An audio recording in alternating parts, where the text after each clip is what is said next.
Здраво, ова е 29-тото издание на Видеологија со Златко Ѓелевски, дигитален краток осврт за актуелни филмски остварувања, односно спонтана критичка анализа која е збир на први впечатоци илустрирани со подвижни слики.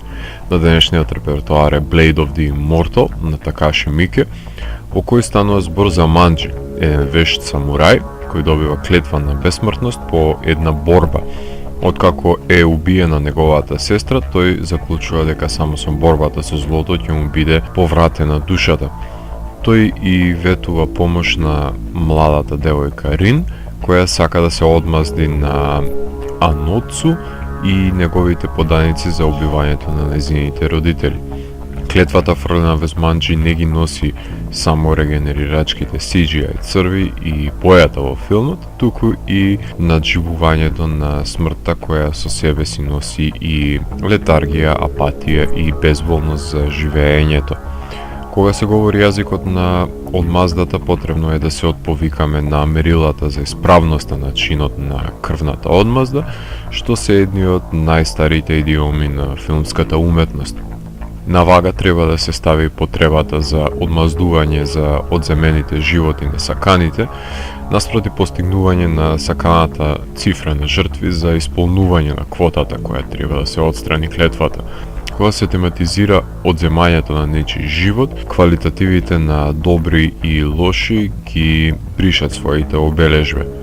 Од друга страна пак Манџи е само оружје во раката на Рин и останатите девојчиња кои се спремни да одземат тој живот, наплаќајќи го тој на најмилите, а Рин е можеби далек оддек на неговата почината сестра.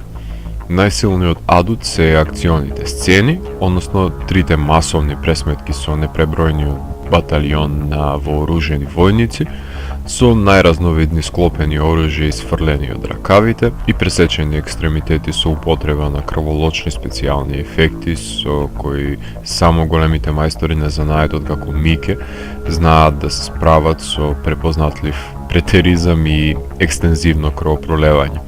Како и во преостанатите самурајски филмови на Мике, така и во овој се оформуваат табори на борци кои ќе се обидат своите убедувања во идеалите, оружјата и праксата да ја наметнат врз другите кланови, јавувајќи групација на одметници кои се спремни да умрат за својата кауза, без разлика на годишна возраст, честност или коректност. Меѓутоа, тишината која успева Мике да ја овековечи помеѓу епските битки е подеднакво значајна за издишувањето на филмот и прикажување на неговата човечка, односно смртна страна, дозволувајќи му на Манџи да ја согледа вредноста на живеењето со неговото искупување. Такуја Кимура е сосема солиден избор за оживување на неуништливиот самурај Манџи на големото платно, а кастингот на негативците исто така е прикладен за потребите на филмот. Дефицитот на идеја филмовите на Мике не ги прави трошни, затоа што секојаш ја надополнува со зграпчување на спорадични бурлесни замисли, кои функционираат само во неговите световни конструкти и затоа ги примам со насмевка и едно замижано око. Кога се адаптира аниме или манга во играна верзија, Blade of the Immortal има и едно и друго, треба да се внимава на неколку круцијални стапици. Најпрво нужно е да се направи прецизна селекција на есенцијалниот материјал од извориштето, да се кондензира суштината без да се запостават споредните ликови и нивните арки, да се понуди визуелна естетика и врвна актерска изведба кои се одвестуваат на филмскиот медиум и да не се цензурира насилството или голотијата, доколку ги наложува изворниот материјал. Затоа двојполчасовниот Blade of the Immortal успева да ги задоволи споменатите критериуми, а Fullmetal Alchemist потврла на секој од нив. Дел од успехот мора да му се препише и на Тецуја Оиши, човекот кој ги напише филмовите Death Note и ја адаптираше мангата на Хироаки Самура, со наративна липосукција го пресече нејзиното сало и ја извади на површина нејзината исклучителна грандиозност. Крвавиот самурајски филм Blade of the Immortal е 100-тиот филм на Такаши Мике, кој ги поседува основните двигатели кои се потребни за придвижување на еден филм на Мике, односно одмаздата и омразата.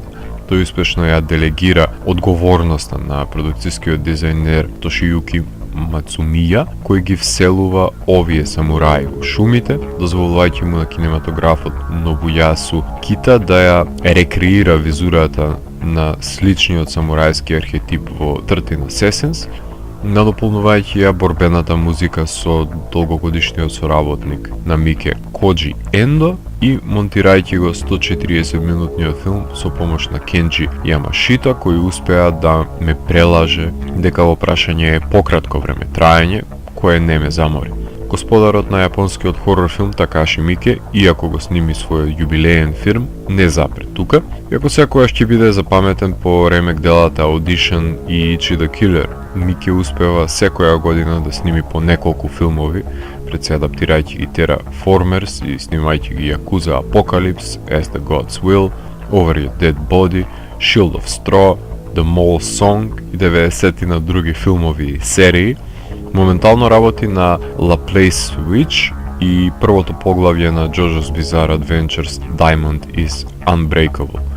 Мике е засебна индустрија во јапонската кинематографија, амбасадор на јапонската култура на светските филмски фестивали и радикална и незапирлива авторска сила, која не се плаши да го снеми тоа што другите се плашат да го помислат.